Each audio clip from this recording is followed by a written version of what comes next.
Welcome everybody to the July meeting of the STP Project Selection Committee. Let's start with the call to order, and that would be Terry. Terry, could you please review the attendance? Sure. I have Dave Seglin in for Dan Burke until Dan shows up.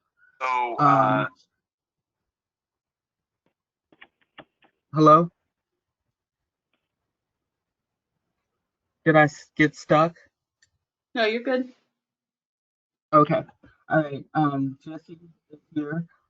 Grant is sitting in for Kevin O'Malley. Mayor Rockingham is on the call. Jeff is on the call. Schreiber. Mayor Williams is on the call. Tara is on the line for John Yonan.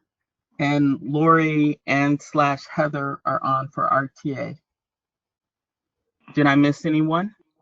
Yeah, Mayor Schielke's here. Hi, Mayor Schielke. And so other than that, John is not on the call yet, and Chad is not on the call yet. Okay. I'm on the call, Terry. This is John. Oh, okay, John's on the call. All right, just not. I'm waiting for Chad. Okay. Well, Okay. when he comes, he'll introduce himself. All right, let's move on to item 2.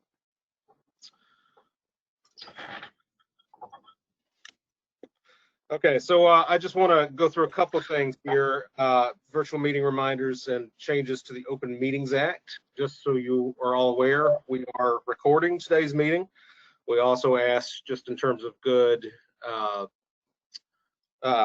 remote meeting etiquette, we ask that you remain muted unless you're speaking, and if there's any kind of excessive background noise, we will put everybody on mute until we can figure it out. If you're a committee member, if you are making or seconding a motion, please state your name. Also, due to changes in the Open Meeting Act that took place, I guess, late June, all votes need to be conducted as roll call votes. If you are a member of the audience and you wish to speak during discussion of an agenda item or during public comment, please let us know that via the chat box, and that will allow us to announce you before speaking. I'm also going to give people on the phone an opportunity to comment as well. For other questions that you might have, please use the chat box. Staff are going to be monitoring that. As for announcements, I just wanted to let you know I'm sad to say that Lori Newsom is going to be moving on from her slot in this committee. She is staying at RTA, but she's moving over to the chief auditor role at RTA, and so I want to thank Lori for her service to this committee, for helping us set up the inaugural round of the shared fund. Appreciate your dedication and all the advice and counsel that you've offered to us over the past 2 years or so. RTA has also nominated Heather Mullins to be on the committee representing the RTA, so I believe both Lori and Heather are on the phone, so welcome, Heather. Thank you. I'm glad to be here. All righty. With that, let's move on to item 3. I trust everybody's had a chance to take a look at the minutes. Do I have a motion to approve the minutes from, was it actually January? It's June, yeah. June, sorry. Approval of the minutes from June 25th. Do I hear a motion? Mayor Rockingham, I'll make that motion. Second? Second, Jeff Schreiber from CDEC. Okay, all in favor? That would be Dave sitting in for Dan Burt. Grant sitting in for Kevin. Aye. Jeff Schreiber. Aye. Mayor Rockingham. Aye. Mayor Schielke. Aye. Mayor Williams. Yes. And myself for CMAP. Aye. The ayes have it, the motion carries. All right, well, let's move on to the substantive part of the agenda today. So item number 4, we are continuing our series of evaluating the lessons learned from the inaugural STP Shared Fund program. So CAMA and staff have identified, based on feedback that we received last year and ongoing correspondence with stakeholders, we've identified a set of topics that need to be addressed before we get to the next shared fund call in January. There's a schedule that has been worked out and was actually presented at previous meetings. So that schedule calls for us to go through a couple of items today that Cam is going to be walking us through, starting with this item. So take it away, Cam. Great, thank you, Jesse. So good morning again. Today we're going to review the existing transportation impact scoring, excuse me, for bus speed and transit station projects, present the staff proposal for scoring new bike ped project categories, and review and propose some changes to the complete streets planning factor scoring for all of the project types. So starting with the bus speed improvement projects, just as a reminder, these are projects that can improve the speed and reliability of bus travel in the region. In the first call for projects round, we did evaluate 5 projects of this type. 3 of those wound up getting CMAQ funding and 2 are included in the contingency program. So the current methodology for bus speed improvement evaluates the on-time performance of routes, as well as the difference between bus travel time and auto travel time for the existing condition portion of the score, and evaluates the cost effectiveness of changes to these criteria due to the project for the improvement portion of the score. No changes to this methodology are proposed, but we did want to just give that reminder today. So the next category is transit station projects. In the previous cycle, these projects were described as projects that enhance the existing transit system by improving or reconstructing transit stations. The current methodology has 2 parts for both existing conditions and improvement.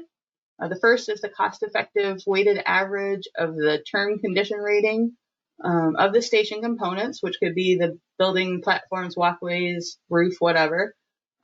Plus for reconstructions that increase passenger area, the extent of the capacity constraint being addressed by the project was also included in the scoring.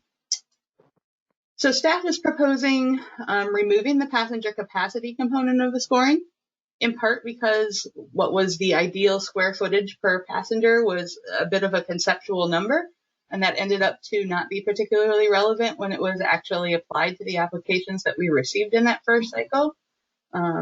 Also, with different system types, defining the passenger area consistently throughout the region was a bit of a challenge.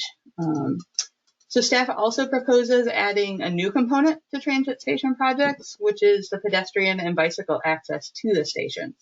So through our recent work with the sidewalk inventory, it's very apparent that filling in sidewalk gaps and improving sidewalk conditions around transit stations is a need throughout the region. And then finally, we're proposing considering bus terminal or transfer points or certain park and ride lots that are served by express buses to be considered as stations that would be eligible for the shared fund in this category. So those would be the locations that serve like express to events, Wrigley Field, Soldier Field, locations that provide access to the expressway route, such as the new park and rides along I-90, as well as Pulse stations. Can we make comments as we're going along here? Sure, feel free. Okay. On that last slide about the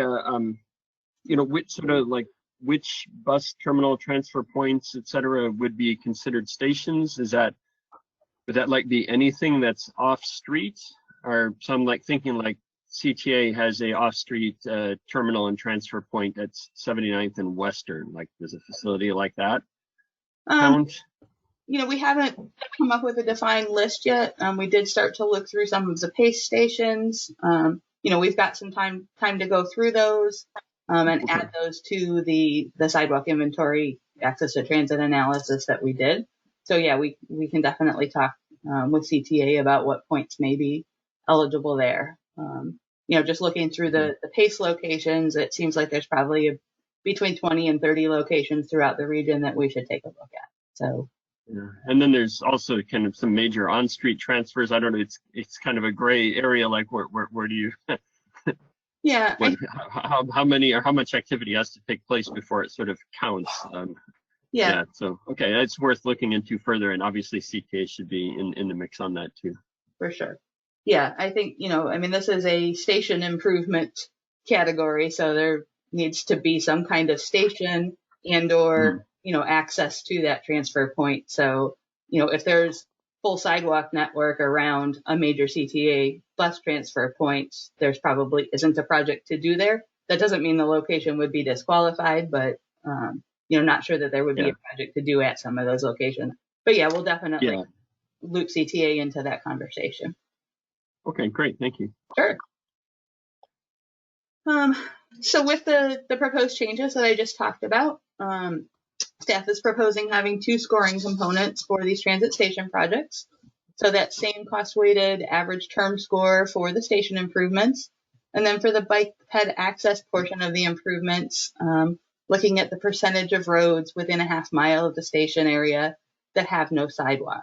For the projects that would include both station condition improvements and bike ped access improvements, we're proposing that the criteria would be equally weighted. That's how we handled the capacity last time. If only stations or improvements are proposed or only access improvements are proposed, then the corresponding criterion would be 100% of the existing condition score.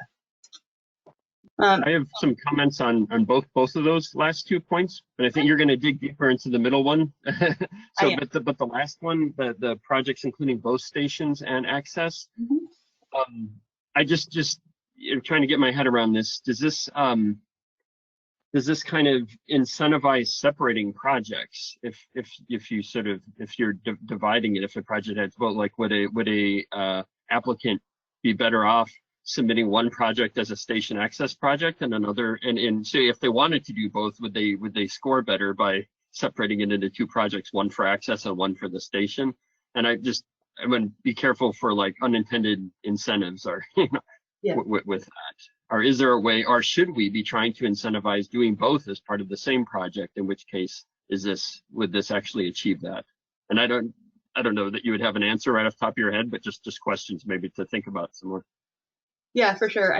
I'm not sure that there would be a mathematical advantage to splitting them out. I think that my cautionary tale here would be if the 2 pieces of the project are going to be implemented together, it's probably one project. If the applicant wanted to take the risk that half of the project, so to speak, didn't get funded because they split them up, then would the applicant be doing the rest of that unfunded portion on their own? Or, I think that's probably an applicant by applicant choice. And Sure. And then is there some advantage to trying to incentivize projects that do both station and access at the same time? And should the scoring have some nuance to reflect that, or is that sort of too much detail in it? The levers are so small they don't really work. I don't know. I'm just thinking it through. Yeah. Jesse, you seem to be nodding. Did you want to say something there? Those are, Jeff, those are points worth considering. We'll talk about it a little bit more as staff. I mean, of course, I think everybody here would prefer to have projects that do as much as possible, including both improving station's state of good repair, as well as improving access to it, as well as other things, So we'll put our heads back together and see if there's a way to make sure that we are really incentivizing project sponsors to do as much as possible with a given project. Okay, thanks. Sure. And I'll save my bike ped access comments till after you're done. I think the subsequent slides dig a little deeper on that. Yeah. Fabulous. So here's a look at the Metro and CTA station analysis that was done by CMET last year. The percentage of the road with no sidewalks at these stations is indicated by the color of the dots. And as we talked about on an earlier slide, staff is committed to performing the same analysis for PACE and CTA potential terminals or transfer points. So here's a snapshot of the data tables that are kind of behind one of those maps. So this happens to be the Metro side. So the data proposed to be used for the existing condition score is that circled column, which is that percent of roads with no sidewalks. Moving on then to the improvement score, which like all of our project categories is based on the cost effectiveness of the improvements. There would be no change for the station reconstruction. It would still be the cost effectiveness of the change in the term rating. And then for the bike ped access part, staff proposes using the cost effectiveness of the sum of new sidewalk added plus improved sidewalk, which could be widened or an improved condition in linear feet within the station area. So like the existing condition score, projects which included both types of improvements would have equal weight applied to both of those parts of the scoring.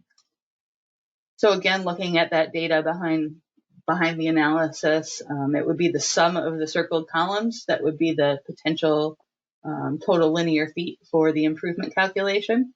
So if we look at that first station, which is the LaFox station on the Metro UP West line, there are no sidewalks there, so there's 11,623 potential feet of sidewalk that could be added. So whatever amount of sidewalk was added, it would be compared to that 11,000. So I guess, or Jeff, go ahead. Yeah. So when you say added, but you mean both added and improved? Correct. Oh, okay, because obviously in some contexts have a lot of sidewalks, but those sidewalks may need improvement, and I think, yeah, we shouldn't, penalize areas that have it to.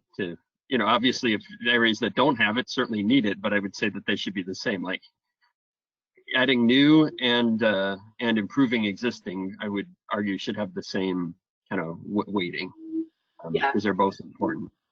Yeah, we talked about getting sidewalks onto both sides of the street versus one side of the street, and pulling out those unusable pieces of sidewalk and replacing those should definitely. That was my other question. So how do you evaluate sidewalks on both sides versus one side of the street? Are these linear feet measurements? Yeah. The street times 2, or would you? So it's the linear feet of the road with no sidewalk, and then the linear feet of the road with sidewalks on one side or both sides. So if you were adding that, completing the sidewalk on both sides, then you would get all of those linear feet for that second side. So if you weren't adding, if you were only filling gaps, you would only get the new feet. But anywhere that you improved or added, you would get the feet for the rest of that road. So you get more credit by putting sidewalks on 2 sides than on only one side? Is that correct statement? Or no. do you get the same amount of credit? Or is the max credit only putting it on one side? Yeah, anything on the possible linear feet around the station, whether it was one side or both sides. So I guess it seems like sidewalks on both sides of streets, particularly in transit station areas, but arguably many or most places are important, especially because, buses or other, like people use both sides of the street. And so do we really want to be incentivizing only building sidewalks on one side of the street? And so I think there should be credit. Somehow you should have credit for building sidewalks on both sides of the street, or more credit for doing both sides than credit for just doing one side. Does that make sense? Mm-hmm. I would piggyback on that too, to say that so sidewalks are only one portion of making it so it's accessible. If you can't cross the street safely, there's no point in putting in sidewalks. If it's a 6-lane cross section, there's no way to cross the street.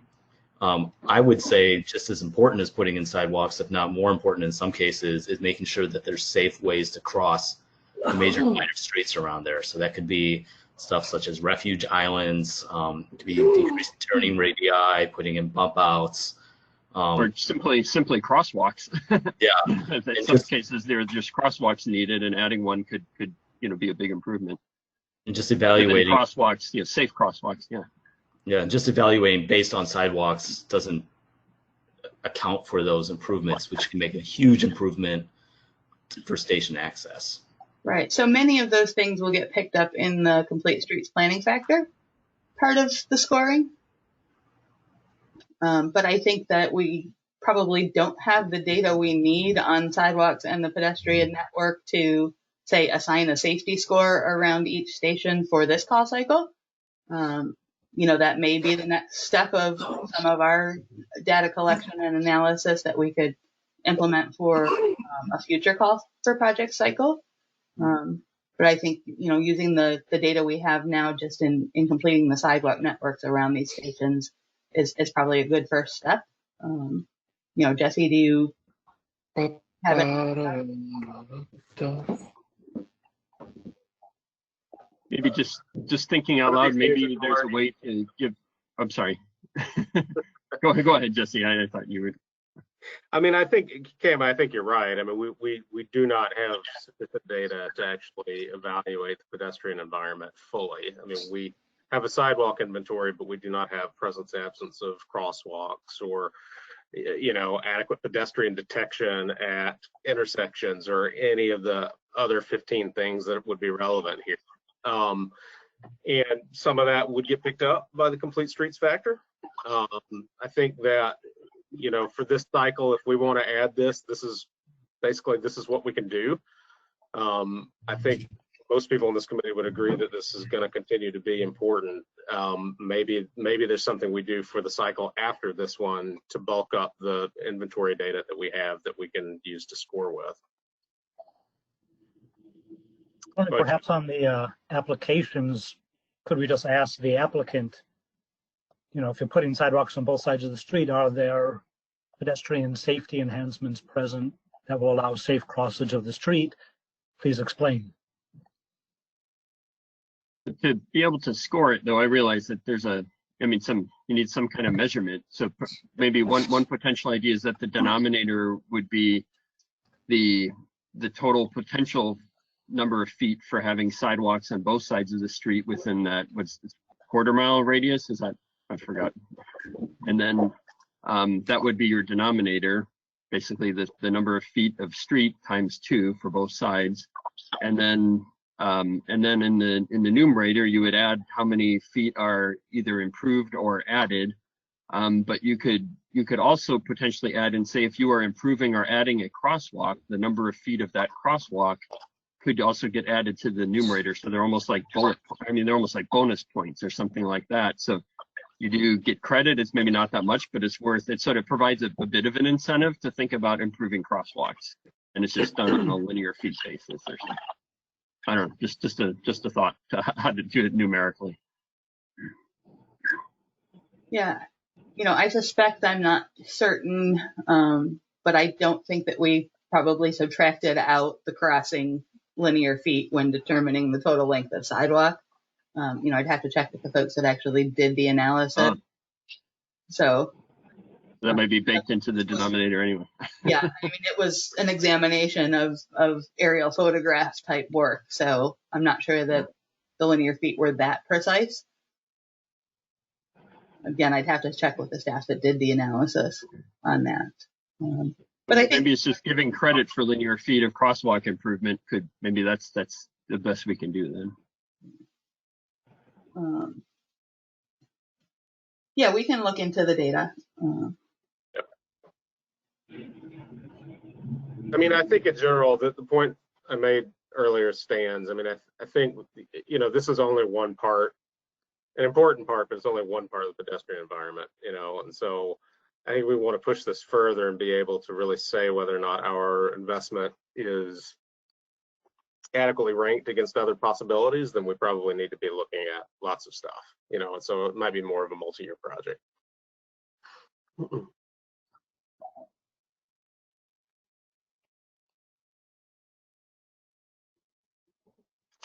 All right, I'm going to slide back into the presentation here. Maybe, there we go. All right, so as you'll recall, the kind of final component of transportation impact scoring is the jobs and household score. So for transit station projects, that's based on the travel shed of the station. The addition of bicycle pedestrian access to this category doesn't really change the travel shed of that station, so there's no change proposed here. So next, staff is proposing a new project category for bicycle and pedestrian barrier elimination. As we know, getting over or under a physical barrier can be costly. And although both IDOT's ITEP program and CMAP's TAP program target funding for local and regional bike ped facilities, the amount of funding that's available for those projects may be inadequate when a bridge or tunnel is needed. So staff is proposing that those types of projects, which remove or reduce a significant physical barrier to bike ped movement, be eligible for the STP shared fund. Physical barriers for this project type would be defined as water features, railroads, or roads that are physically divided or are unsafe to cross, particularly those that are away from a signalized intersection. The main purpose of these projects should be the elimination of the barrier, most likely by building a bridge or a tunnel passing over or under the barrier. But these projects could also include, additional miles of trails or multi-use paths on either side of the barrier in order to make the appropriate connections. So for the existing condition score, staff proposes consideration of the characteristics of the route, the market for the facility, and the connectivity, with the weight shown here. So 50% of the score based on the actual barrier to bike ped improvement, or to bike ped movement, sorry. 25% based on the area characteristics that encourage bike ped activity, and then the final 25% based on the degree to which the project completes the regional greenways and trails plan. When thinking about how to measure the relative need for projects in comparison to other applications in the category, each type of barrier has unique characteristics, which I'll talk about in more depth in a little bit. But first, let's talk about those common criteria across all of the barrier elimination projects. So first is a market for the facility. So these maps probably look pretty familiar to most of you because these factors are currently in use in the CMAQ and TAP project evaluations. Each of these maps is based on 5 divisions, with the darker colors on the maps being areas that have larger population and employment density in the case of the turquoise map on the left, and those that have higher transit availability in the case of the orange map on the right.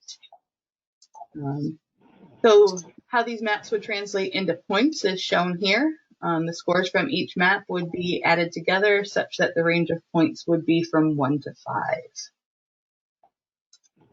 5. The next common scoring factor for all barrier types is connectivity, with projects that would be awarded more points based on the degree to which they help to complete the regional greenways and trails plan.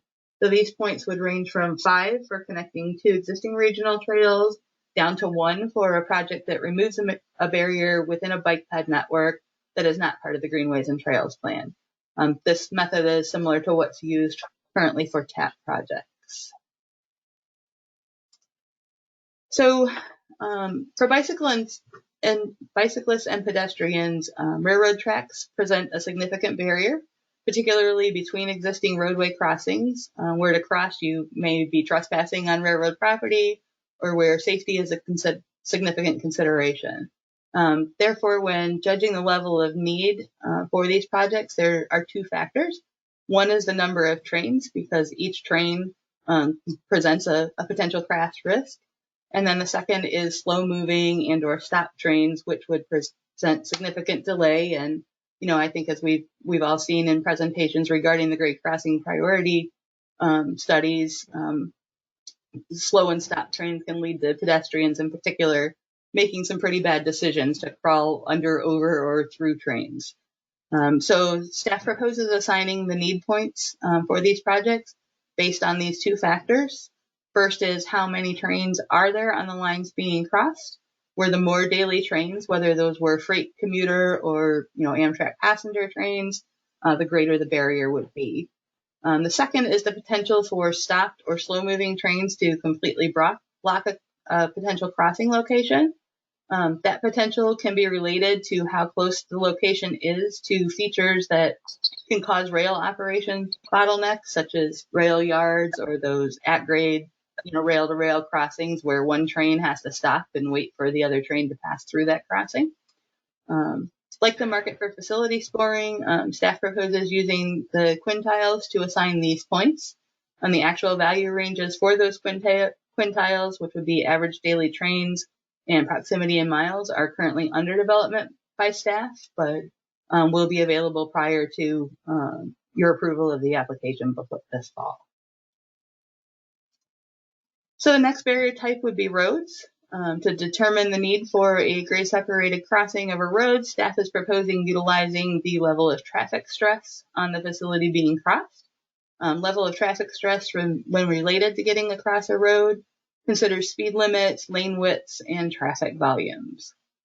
So the higher the stress level, the harder it is to cross that road, the higher the score would be here. The final barrier type is water. When considering the need for one water crossing versus another, staff proposes considering the distance to the nearest alternate crossing that has bike ped infrastructure.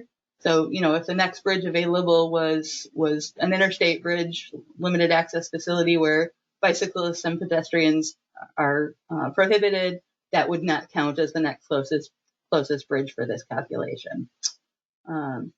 So here is the proposed distance and point range.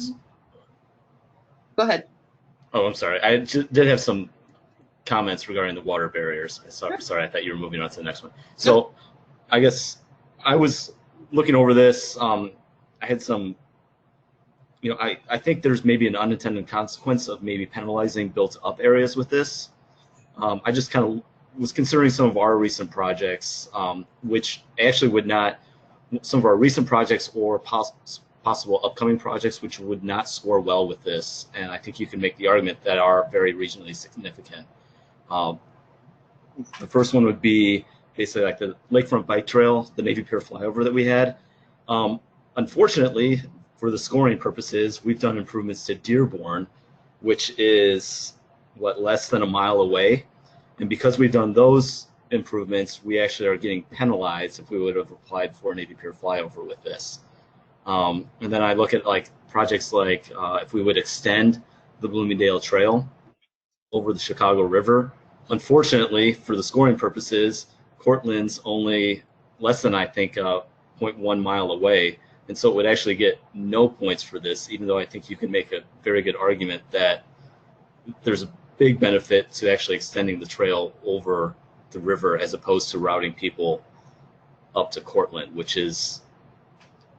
would not be as good of a facility for that. So I guess I would just encourage looking into ways to not penalize built-up areas or jurisdictions which has actually taken steps to ensure that they incorporate bike ped improvements on their structures when they're doing them.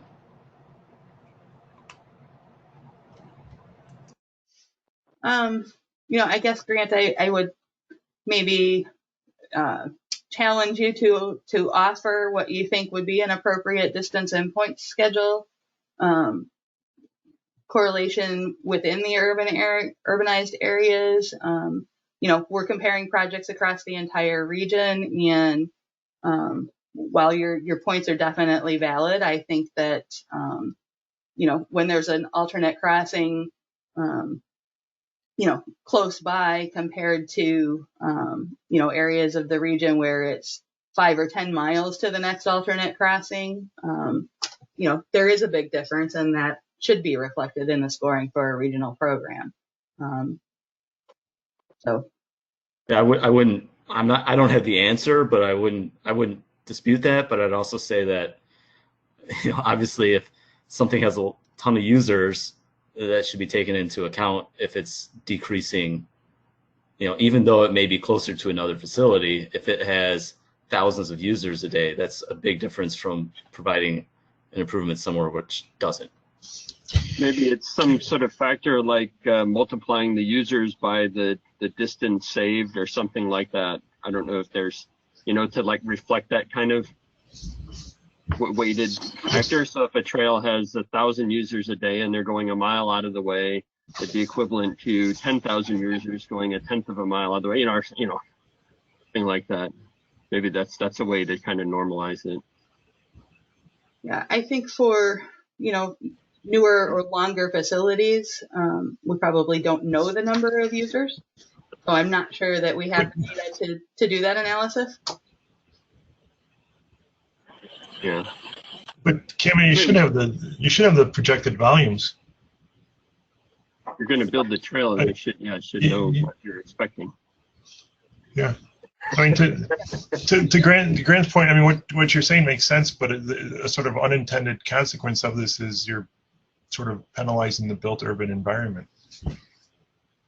Yeah, I think. Yeah, I mean, I can detect echoes of the bridge comments too. We'll face the same thing when we get to the discussion about the detour length and all that. You know, I think your points make a lot of sense. I mean, that if we're looking at the total mileage saved by shortening the distance that bicycles have to go, that makes sense. I mean, Emma's right. I mean, we have a lot less information on usage of bicycle facilities in general than we do roads and bridges. And so I think we cannot expect to have good trail counts for a lot of projects. That's not to say that we couldn't ask the sponsors to provide some. I mean, that is one way of doing that. But I think we couldn't commit to that one way or the other without maybe thinking about it a little bit more. To Dan's point, I think you would expect the sponsor to have some idea of demand and potential use, if as an inherent planning mechanism for justifying doing the project to begin with, right? Yeah. I mean, there's generally not. I mean, Kama, correct me if I'm wrong. I don't know that we would expect a typical phase 1 study for bike to come out with an estimated trail count in some design year. Yeah. The other thing I think that I want to draw attention to here is these are existing condition scores. So, we don't consider future traffic in the highway projects. So considering future trail users here would be a diversion from our method of evaluating existing conditions. But this would not be the first kind of project type where the sponsors are expected to provide count and facility information that's not available from standard databases. It does, or maybe perceived as making a burden for the sponsor to provide that information. So that's one thing to consider. But we could, like I said, I think if we talk about it a little bit more, we might be able to come up with something that makes sense. I think particularly in the context of where we're talking about barrier removal, I think it really is, the justification is all about how many people would be using it but for that barrier, because I mean, that's just a sort of inherent to the type of project that people are obviously they're not swimming across the river kind of argument, right? So you almost need to base it on the forecast. For this type of thing, I can understand for highways that creates different problems if we try to base things on forecast. But I don't know, some thought. Yeah, I think Kama's point is that the part of the scoring that we're talking about here is about the existing condition. And of course the project is meant to relieve that existing condition. so we got to figure out how to measure the existing condition appropriately, as well as show what the benefit is going to be. Yeah, it's kind of like is latent demand an existing condition? Yeah, it's a tough argument. Yeah. It's very metaphysical.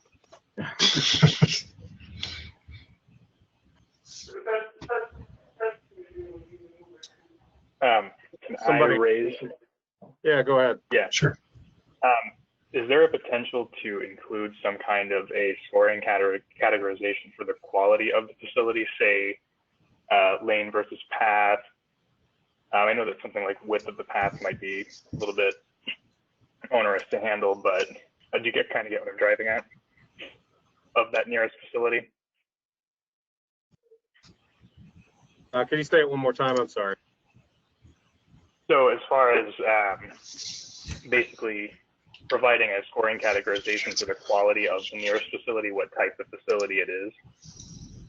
Say if you have a crossing that's a mile away that is effectively kind of a small bike lane on a bridge that was done, say 10 years ago, versus an actual full-on path, that maybe that would be it would be on the onus of the project sponsor to confirm in their application. Yeah, I mean, it's for sure the quality of the crossing, just like the quality of any facility, is very relevant to how people are going to use it, and it certainly affects the sort of value of the investment. I think we will run up against limits in our ability to really perfectly capture every relevant factor, you know, as we're doing this. I would sort of point you to something that we do with the CMAQ program and the TAP program. We have something that's the safety and attractiveness score. It's a 1 to 5 rating that's based on a sort of qualitative assessment of how good the facility is post-improvement relative to its pre-improvement condition. You know, if you're on a high traffic arterial, if you put in a side path, then that's a pretty big bump. Or a really big bump is when you build a bridge over an impassable barrier, you know. But if you're on a low volume neighborhood street and you add in sharrows to it, you didn't really make much improvement. And so that doesn't make you much of an increase. So it's the same, sort of the same concept, I think, that you're talking about. We could look into that a little bit, but I mean, I think in general, for what we're talking about here, we probably don't want to make it too complex, or try to include every possible factor here. Hey, before we move on, there's a couple of comments in the chat box that we need to pick up here. Leslie asks if proximity to schools could be included with the transit and trails. And I think that's referring to what we're talking about, to the scoring category we're talking about now. Leslie, is that correct?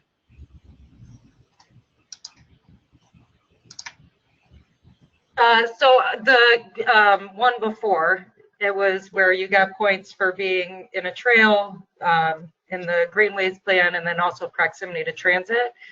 So including schools, because I know in the south suburbs, lots of children are crossing railroad tracks to be able to get to school, and sometimes they're being blocked the whole time. So yeah. There's a lot of barriers to the railroad tracks and people that are walking across them on almost a daily basis. So Leslie, yeah, those are good points. are you suggesting adding proximity to schools as a third factor here? Yes.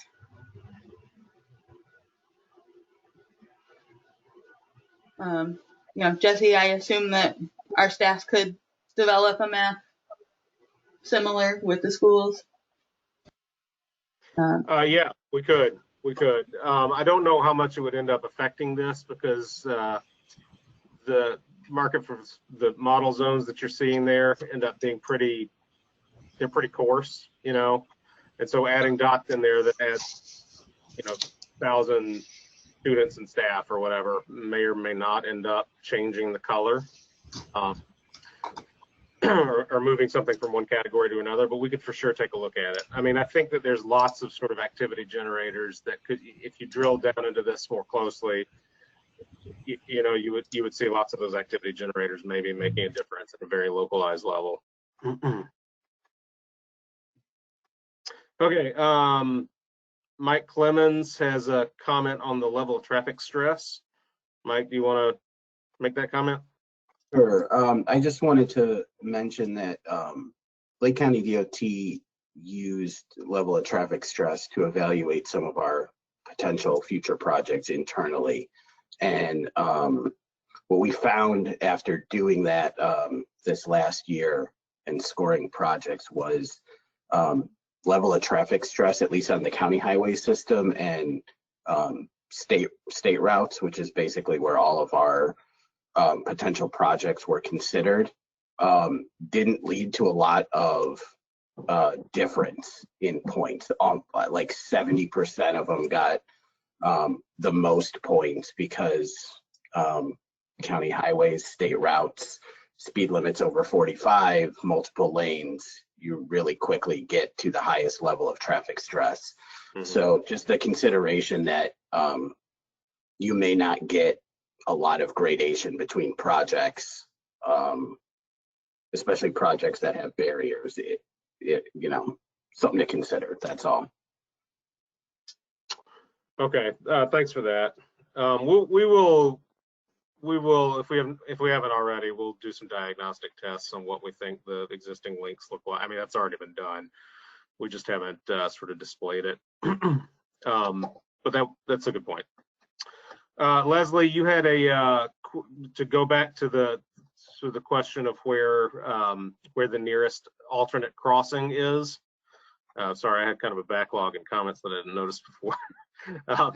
To go back to this sort of alternate crossing and how close it is, you had made the point that low-income communities applying for phase 1 would not be able to get forecasted information. I think at this point we are really talking about existing conditions, and I'm not thinking, Kama, correct me if I'm wrong, that forecasts are really going to play a role in this. So we're not really concerned about that.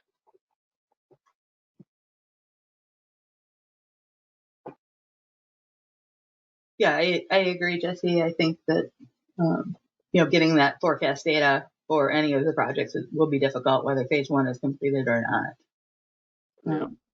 Trail projects in particular are difficult to forecast. That's right. Fantastic.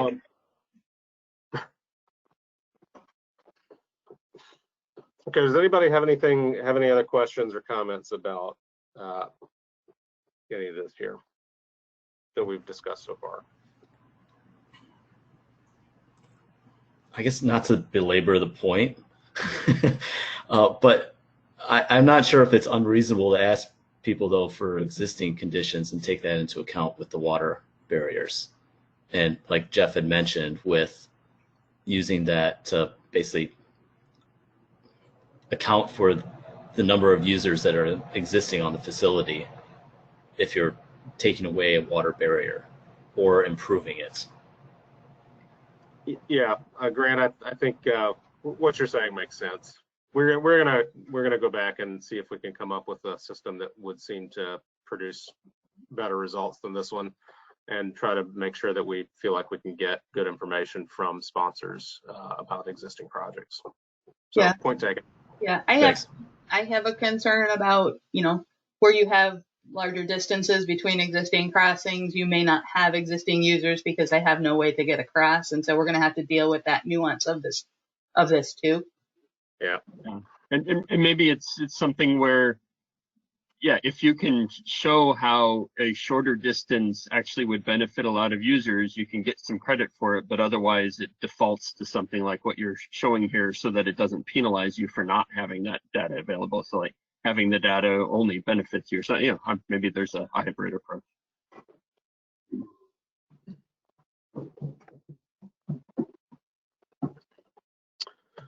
Okay, you ready to move on, Kama? Yes. Okay. Maybe. I need somebody to take notes for me too. All right, so I think this is where we left off, that for the improvement score for barrier elimination, staff would propose, just like the other categories throughout the program, using the cost effectiveness of the changes to those route characteristics. So projects aren't going to change the market or the connectivity, but they are going to change that characteristics of the route. For jobs and households, as we talked about earlier, that scoring is based on jobs and households within the travel shed of the project. For road and transit projects, travel sheds are determined from the travel demand model. For these bicycle and pedestrian projects, staff proposes using the bicycle switching model that's used for CMAQ and TAP project evaluations to define the travel sheds for these barrier elimination projects, and then the jobs and households within those travel sheds would be assigned in the same manner that they are for all of the other shared fund project types. Kind of the last piece of adding a new category to our scoring is that each project type within the shared fund does receive planning factor points. All of the categories are not evaluated for all of the factors. Just as a reminder, that the table here on the slide shows the current factors and the points allotted by the project types. So for these bike ped barrier elimination projects, staff is proposing that the inclusive growth, green infrastructure, and the policy portion of the complete streets factor be used. The inclusive growth score would utilize the same method used in the last CMAQ and TAP round for bike projects, which is assigning points based on the demographics of the project area. Green infrastructure scoring would be the same as the current method, with a portion of the points awarded based on the project sponsor's green infrastructure policies and a portion based on including green infrastructure elements in the project scope. And then finally, by nature, these projects are complete streets projects. So giving points for the complete streets elements seems to be double counting here. So what we're proposing is using just the project sponsors complete streets policies portion of that planning factor for these projects. Right now, staff's not proposing specific point values because the committee is scheduled to have a discussion about the weighting of planning factors across all of the project categories at your next meeting. So, what we're proposing today is just using these 3 factors as the planning factors for these projects, but not assigning specific points today. So before I move on to our last topic of discussion today, were there any other questions on transit station projects adding the access component and or bicycle and pedestrian barrier projects? This is Heather. I'm actually going to go back to the beginning and ask a question about the bike ped access. Mm-hmm. So I can understand how the sidewalk measurement helps get at pedestrian access, but I'm not quite seeing how that measures bicycle access to the station. A lot of municipalities, it's illegal to ride your bicycle on the sidewalk. So I'm wondering if there needs to be another factor in there to measure the bicycle piece of that.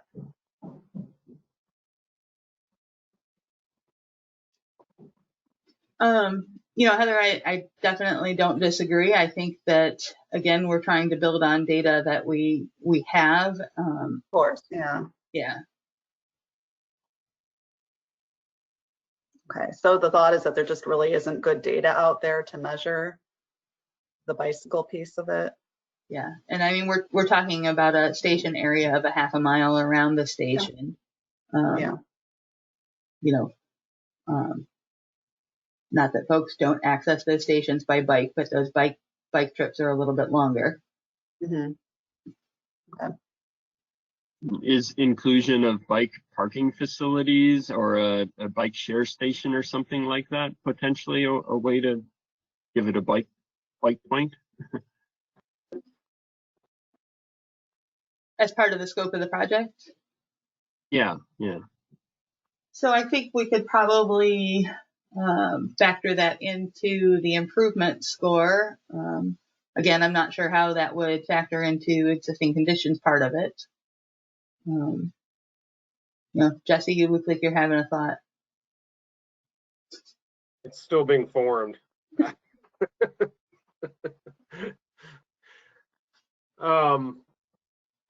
Yeah, I mean, it is true that we don't have any sort of exhaustive analysis of bicycle parking or bike access conditions at transit stations across the region.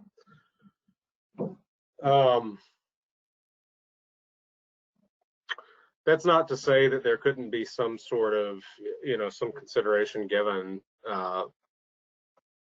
to providing some of that, like particularly bike parking, in the way that Jeff was talking about. I think I could be wrong here, but I do expect that the pedestrian improvements are probably going to be the thing that benefits the most transit users. And so that's one of the reasons why we've focused on it. But that said, I mean, I think if we can come up with a way to pick up existing conditions for bike access, that would be great. And so, I mean, if anybody has any thoughts about that after this meeting, I think we'd be happy to hear them. Heather, if you want to chat about it, let's do. Yeah, I'm thinking, what data exists, and the service boards might have data about bike parking at their stations. I think Metro does. I'm not sure entirely. Yeah, Metro does. Yeah. Yeah, that might be something that exists. Yeah, I'll think about it. Okay. Yeah, and I think, wrapping back to, I think it was Grant's comments about crosswalks and providing other things as part of the improvement score. What's the idea forming in my head right now is maybe having the improvement score based in part on the linear feet of sidewalk that was already proposed, and then maybe another chart of, you get additional points if you improve the crosswalk, add bike parking, things like that. So, kind of similar to in one of the highway categories where for adding ITS elements, you get some points in that improvement score. So that may be a way to address these comments. So we'll look into that and report back. Okay, thanks. Sure.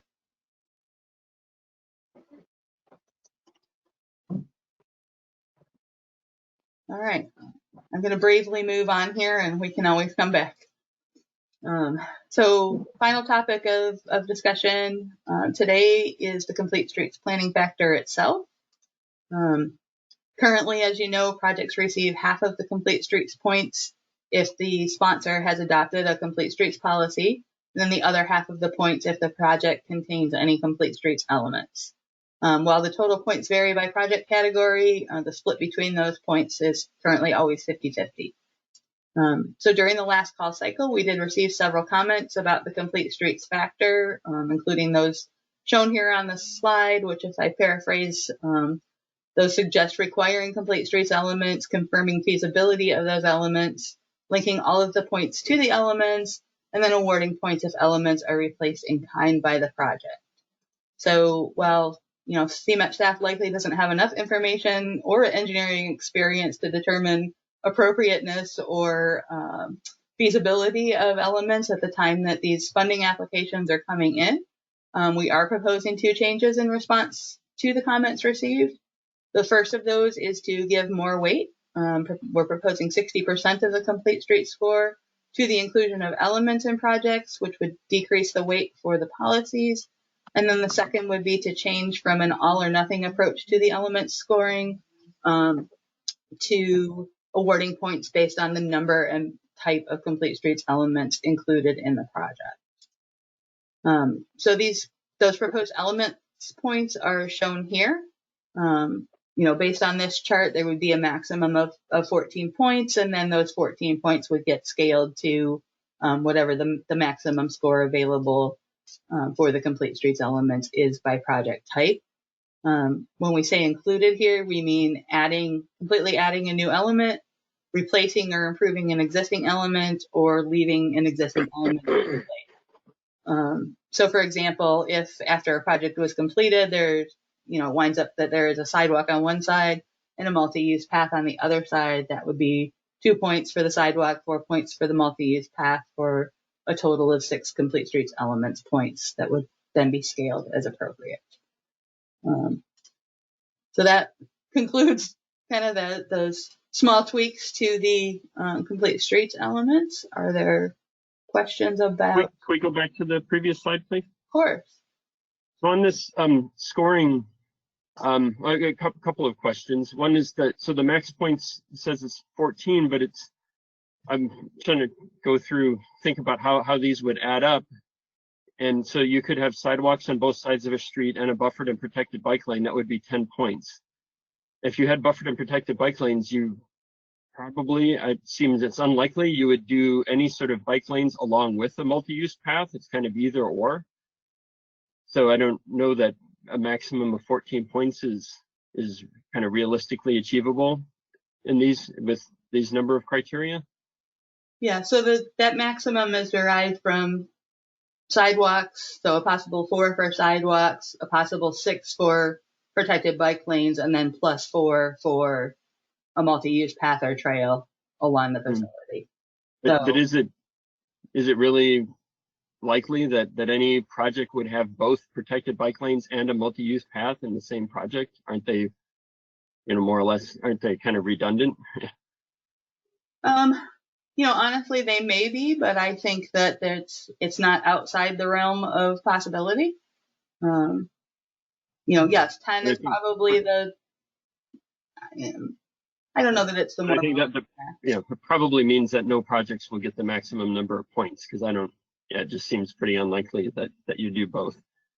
But then the other question I had is, and this is a great start, but I think there's some other if we're going to be quantifying complete streets elements, I think we might want to consider some other typical tools that at least the cities found very effective, and I know that a lot of suburbs have too, things like curb extensions, pedestrian refuge islands, other road diet type of measures, are transitioning from an even numbered cross section to an odd numbered cross section to be able to get, left turn lanes and or a median refuge for pedestrians, things like that are kind of also acknowledged as complete street elements and can improve safety quite a lot.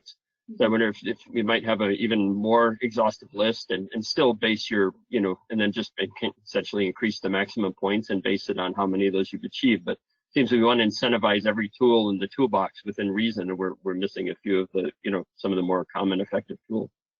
Yeah. And we, honestly, staff did talk about that. It was after we posted these slides for the meeting, so I didn't want to make a change to what was posted, but I think you're absolutely right. There are definitely recognized complete streets elements out there, and I think adding a point for each of those seems realistic, or a half a point for each of those could be realistic. Doing that would though get back to projects would be less likely to get to the maximum score here. The more possible points there are, the less likely you are to get to all of them. So I really like the increasing the elements, like the percent that's going to the elements, and I like the kind of trying to scale it so it's more, so improvements that have more impact actually get more points. But I would echo Jeff's comments that this should be expanded a little bit to include those other elements. And I know one of the things we did with our criteria is basically you could get up to 14 points, but you have a checklist of items that you can do. So it may not be that you have to include everything, but if you include, sidewalks, bike lanes, and crossing improvements, you can get up to 14. So there's actually more points available that you could get, but you can only get a maximum of 14. I would say that, at least in my view, we should be encouraging any project out there to be trying to achieve the maximum of points of complete streets, as long as it's actually context sensitive and is a good improvement, not just kind of adding improvements that may not have the best intended consequences. Yeah. I think we need to be careful about having every project receive maximum points, because then the category does us no good in comparing projects. But I think that we can take a look at what may be an appropriate maximum to attempt to achieve here, and come back with that at either your next meeting, or probably the next meeting makes sense if we're talking about weighting of planning factors. Yeah, we want to avoid getting into the area where we're actually encouraging increased right-of-way in order for people to throw in elements which may not be the best element actually to include in that project. Yeah, and again, I think we have to also avoid staff trying to be engineers and evaluate what is the most appropriate treatments there. So, I think we can come back with an additional proposal or alternative proposal. Thank you. Thanks.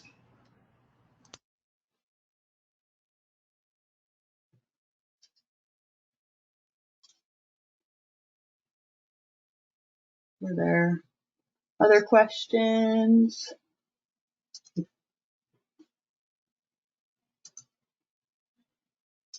Thank you very much for all of this continuing extensive research and looking into it. It's obvious that you and all the staff have spent a lot of time digging into this, and the nature of our detailed comments, I think, only reflects the detail that you put into this. So it's we're all trying to push in the same direction to make this as useful as possible. So we appreciate that.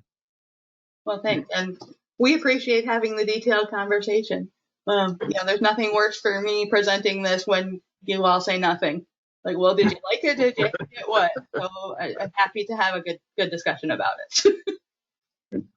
Thanks. Jeff, wonks need wonky feedback, okay? So. For sure. All right, so we're ready to move on to item number 5? Yep. Okay, Kama, why don't you tell us a little bit about the shared fund status update?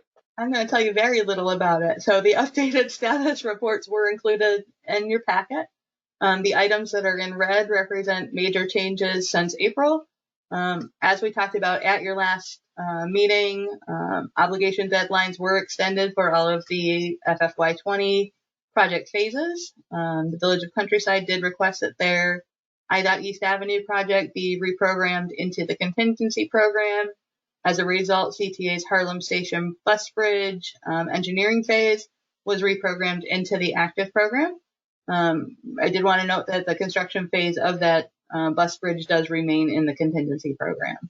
So if there are questions on any of the overall project status or individual project status, happy to answer those now or offline, either way. Any questions for Kama? Okay, item number 6, local program updates.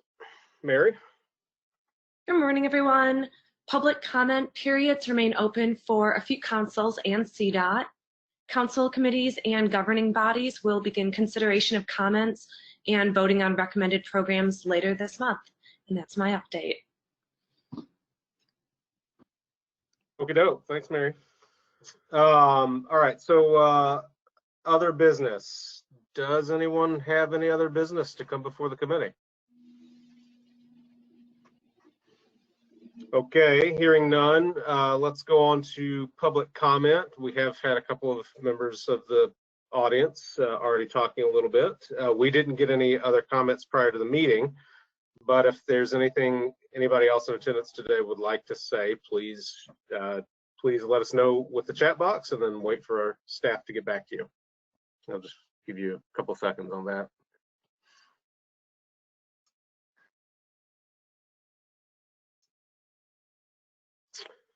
Okay, then let me go on to the next meeting. Our next meeting is scheduled for the 6th of August on a Thursday at 9:30.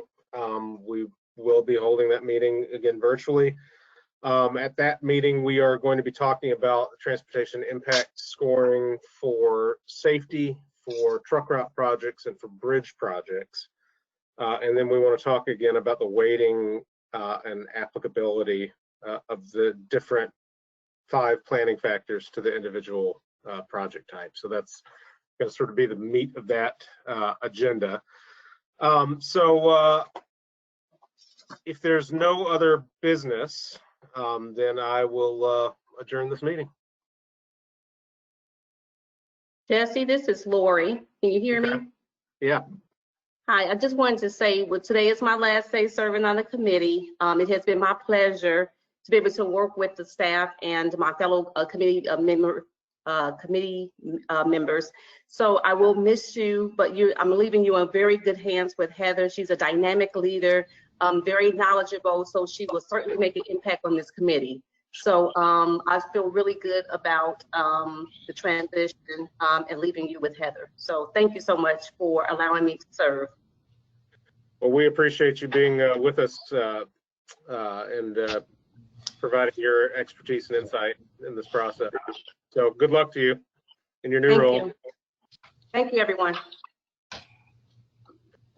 All righty. Well, this meeting is adjourned and we will see you on August 6th. So moved, Mayor Rockingham.